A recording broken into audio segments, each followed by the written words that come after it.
आराध्य देव के श्री चरणों में सत सत नमन। मैं अभिनंदन गादिया सूरत से जैन हिंदी ऑडियो बुक में आपका स्वागत करता हूं। अगर आप इस चैनल पर नए हैं तो इसे सब्सक्राइब कर दीजिए और बेल आइकन प्रेस कर दीजिए, जिससे आपको चैनल के नोटिफिकेशन और अपडेट रेगुलर मिलते रहें। जैन हिंदी ऑडियो बुक में आपका स्वागत है। यात्रा एक अकिंचन की। मनोनयन का इतिहास। आचार्यवर ने अपने उत्तराधिकारी के मनोनयन का निश्चय कब किया? पंजाब यात्रा को कुछ समय तक विलंबित करने का हेतु क्या रहा? आचार्यवर ने अपने विशद आलेख में मनोनयन का इतिहास अंकित किया है। वह आलेख इस प्रकार है। विक्रम संवत 2037 मिक्सर कृष्णा पंचमी 26 नवंबर 1980 रात्रि का समय। हम लोग जाहुमल जी घोड़ावत के मकान में थे। महाप्रज्ञ जी मेरे पास बैठे थे। उस समय जैन विश्व भारती का मंत्री श्रीचंद सुराणा आया। उसने कहा, इस बार आपने मर्यादा महोत्सव सरदार शहर घोषित किया पर पड़िहारा का रास्ता नहीं लिया। मैं बोला, अब तो हमारा सरदार शहर तक पूरा कार्यक्रम निश्चित हो गया है। यह सुनकर श्रीचंद ने कहा, आपका रास्ता और कार्यक्रम निश्चित हैं, इसलिए हम आपके लिए कुछ भी निवेदन नहीं कर सकते, किंतु आप कृपा करके युवाचार्य श्री को पड़िहारा के रास्ते से भेज दीजिए, क्योंकि ये जब युवाचार्य पद लेने के लिए लाडनू से राजलदेसर गए थे तब पड़िहारा होकर नहीं पधारे। वह कुछ और बोले। इससे पहले ही मैंने उसे टोकते हुए कहा, ये युवराज पद लेने नहीं आए थे, बल्कि हम आए थे इन्हें अपना उत्तराधिकार सौंपने के लिए गंगा शहर से चलकर राजलदेसर। महाप्रज्ञ जी और भाई श्रीचंद दोनों ही चौंक गए यह बात सुनकर। महाप्रज्ञ जी 2 क्षण रुककर बोले, आप इस प्रसंग को लिपिबद्ध करा दीजिए ताकि इतिहास सुरक्षित रह सके। उनका यह प्रस्ताव मुझे अच्छा लगा, क्योंकि बिना बताए या लिखाए मेरे मन की बात कोई दूसरा कैसे जान सकता है। तेरापंथ के आचार्य के जीवन का सर्वोपरि महत्वपूर्ण काम है सुयोग उत्तराधिकारी का मनोनयन। मैं अपने इस दायित्व को समझता था, पर वर्षों तक इस संबंध में कुछ सोचा नहीं था। विक्रम संवत 2013 के मर्यादा महोत्सव पर मंत्री मुनि मगन लाल जी ने मेरा ध्यान आकृष्ट करते हुए कहा, अब आपको आगे की व्यवस्था के बारे में जरूर सोच लेना चाहिए। हम इस स्थिति के भुक्तभोगी हैं। हमारे सामने काफी गंभीर चिंतन की स्थिति उपस्थित हो गई थी। आप महान हैं, आपके हाथ से जो काम हो जाए उसकी कोई सानी नहीं होती। मैंने मंत्री मुनि की बात गंभीरता से ली, पर उस समय कोई चिंतन नहीं किया। दक्षिण यात्रा से लौटने के बाद बिदासर में आकस्मिक अस्वस्थता से मेरे चिंतन को एक झटका सा लगा और मैंने संघ की भावी व्यवस्था के बारे में थोड़ा सा सोचा। चतुर्वेद धर्म संघ की मंगल भावनाओं ने मुझे शीघ्र ही स्वस्थ कर दिया, अतः उस और केंद्रित ध्यान विकेंद्रित हो गया। विक्रम संवत 2035 के चातुर्मास से पूर्व तक मैंने अपनी भावी व्यवस्था के संबंध में कोई निर्णय नहीं लिया। 2035 का चातुर्मास गंगा शहर था। उस समय मेरे मन में आकस्मिक चिंतन आया कि पंजाब यात्रा से पहले मुझे अपना उत्तराधिकारी का निर्णय कर निश्चिंत हो जाना चाहिए, और उसके लिए आकस्मिक रूप से पंजाब यात्रा को कुछ विलंबित करने का मानसिक निर्णय लेना पड़ा। उधर चातुर्मास के बाद पूर्व घोषित पंजाब यात्रा की पूरी तैयारियां हो चुकी थी। खेमचंद जी सेठिया और पंजाब के कार्यकर्ता यात्रा की दृष्टि से उन क्षेत्रों का सर्वे करके लौट आए थे।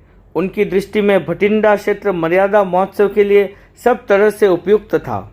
पंजाब वासियों तथा विशेषकर भटिंडा वासियों ने अपनी ओर से महोत्सव की तैयारियां शुरू कर दी थी। इन सारी परिस्थितियों को मोड़ देने में मुझे डॉक्टर SR मेहता का सहारा मिला। डॉक्टर मेहता हमारे श्रद्धालु श्रावक बलवंत राय जी भंडारी के दामाद हैं। वे पिछले कई वर्षों से समय समय पर मेरे स्वास्थ्य की जांच करते रहे। यात्रा के संबंध में उनका क्या अभिमत है, इस दृष्टि से उनको याद किया गया। वे आए। उस समय मैं गंगा शहर से प्रस्थान कर भिनासर पहुंच गया था। उन्होंने पूरे शरीर की जांच की। स्वास्थ्य सामान्य था। फिर भी उनका परामर्श था कि पंजाब यात्रा के लिए शीतकाल का समय टाल दिया जाए तो अधिक उपयुक्त होगा। डॉक्टर का परामर्श मेरी भावना के अनुकूल था। मैंने कहा, हमने डॉक्टर साहब को याद किया है तो इनके सुझाव पर भी ध्यान देना होगा।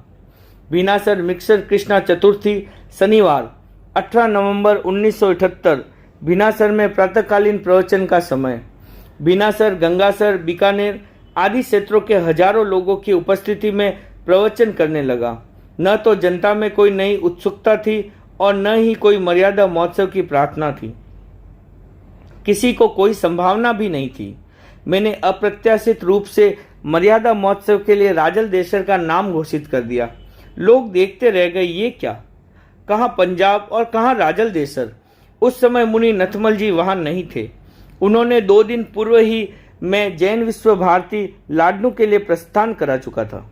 उस समय विक्रम संवत 2035 मिक्सर कृष्णा तृतीया शुक्रवार 17 नवंबर 1978 मेरे मन में स्पष्ट अवधारणा हो गई थी कि इस मर्यादा महोत्सव पर मुझे कोई निर्णय लेना है, पर मैंने इसका आभास किसी को भी नहीं होने दिया।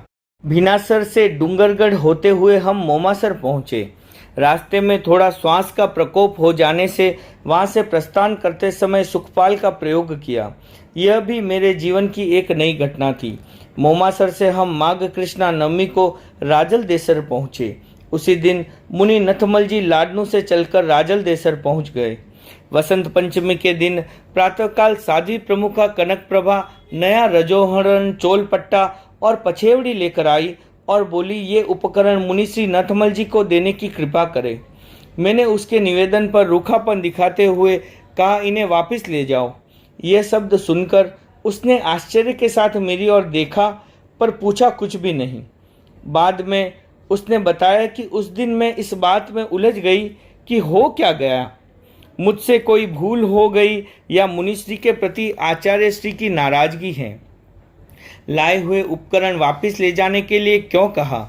वह दूसरे दिन आई, तब मैंने उससे कहा, कल महोत्सव में आओ, तब एक नई पछेवड़ी साथ ले आना। वह कुछ समझी नहीं।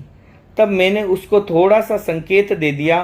कनक प्रभा को संकेत देने के बाद एक बार मेरे मन में आया कि जनता को भी संकेत दे दिया जाए, किंतु तत्काल चिंतन बदल गया। फिर भी मैंने प्रवचन के समय इतना कह दिया कि मर्यादा महोत्सव का आयोजन बहुत महत्वपूर्ण होता है। जो लोग ऐसे अवसर खो देते हैं उन्हें बाद में अनुताप करना पड़ता है। इस बात से कुछ लोगों ने अटकलें लगाई, पर अधिकांश व्यक्ति कुछ समझ नहीं पाए। सप्तमी के दिन कनक प्रभा आई तो मैंने पूछा, तुम्हारे पास कोई पत्र है? उसने नकारते हुए कहा, अभी साध्वियों को भेजकर मंगवा लूं। मैंने मना कर दिया, क्योंकि मैं नहीं चाहता था किसी भी साधु साध्वी को अनुमान लगाने का अवसर मिले। उसने अपनी कॉपियां संभाली। उसमें श्रावक सम्मेलन के लिए तैयार किए गए मेरे वक्तत्व के मुद्रित फोल्डर थे। उनके पीछे का पृष्ठ खाली था। उसने वे प्रस्तुत किए और मेरा निर्देश पाकर अंतिम पृष्ठ अलग कर मुझे दे दिया। भोजन के बाद मैं कमरे में अकेला बैठा, बिल्कुल एकांत था वहाँ। लगभग 11 बजे मैंने नियुक्ति पत्र लिखा। पत्र संपन्न करने से पहले ही कनक प्रभा 2 साध्वियों को लेकर वहां पहुंच गई। पत्र पूरा लिखकर मैंने उसे कनक प्रभा को पढ़ने के लिए दे दिया। वह पत्र पढ़कर लौटाने लगी तो मैंने कहा, इसमें साक्षी तुम्हारी रहेगी, तुम अपने हस्ताक्षर कर दो। वह बोली, मेरी साक्षी की क्या अपेक्षा है? मैंने कहा, तुम्हारा कथन ठीक है, हमारी प्राचीन परंपरा में ऐसी कोई विधि नहीं है, किंतु आज के युग में मैं इसे आवश्यक मानता हूँ। तुम 500 से अधिक साध्वियों का प्रतिनिधित्व करती हो, इसलिए साक्ष्य का भी ऐतिहासिक मूल्य है। उसने हस्ताक्षर कर पत्र लौटा दिया। मैंने उसे अपने पुट्ठे में रख दिया। इस प्रकार पूरी तैयारी के बाद हम मर्यादा महोत्सव के लिए बने पंडाल में पहुंच गए। विशाल प्रवचन पंडाल खचाखच भरा था। महोत्सव का कार्यक्रम शुरू हुआ। साधु साध्वियों के वक्तव्य हुए। मैंने मर्यादा गीत संगान किया। वार्षिक मर्यादोत्सव आया, खुशियों की झोली भर लाया। गीत के इस ध्रुव पद से किसी अकल्पित प्रसन्नता की झांकी मिल रही थी, पर उसे देखने की दृष्टि स्पष्ट नहीं थी। मुझे जो कुछ कहना था कहा। उसके बाद मैंने एक नया मोड़ लेते हुए कहा, मैं अपने जीवन के 64 बसंत पार कर 65वें वर्ष से गुजर रहा हूँ। इस वर्ष में एक नई घोषणा करना चाहता हूँ। ये शब्द सुनते ही सभा में सन्नाटा छा गया। सभासद उद्ग्रीव होकर देखने लगे। साधु साध्वियां भी चौकन्ने हो गए। मैं आगे फिर बोलने लगा। मैं आज अपने उत्तराधिकारी की घोषणा करना चाहता हूँ। मेरे पूर्ववर्ती सभी आचार्य इस उम्र से पहले पहले अपना भार सौंपकर निश्चिंत हो गए थे। यद्यपि मैं आज भी स्वस्थ हूँ, फिर भी चाहता हूँ कि जो काम करना है उसे आज ही संपन्न कर दूं। लोगों की उत्सुकता और बढ़ गई।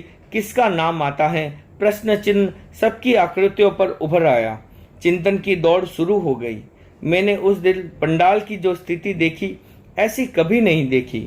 मैंने कहा, आप जल्दी न करें, मैं जिनका नाम घोषित करूंगा वह हिंदुस्तान के भीतर ही हैं, बाहर नहीं। इतना कहकर मैं खामोश हो गया, पर जनता के मन में जिज्ञासा, कौतूहल और उत्सुकता अहमिक उभर रही थी। उनका मन चारों ओर दौड़ रहा था, किंतु आंखें मेरी ओर टिकी थी। नथमल जी मेरे पास ही बैठे थे।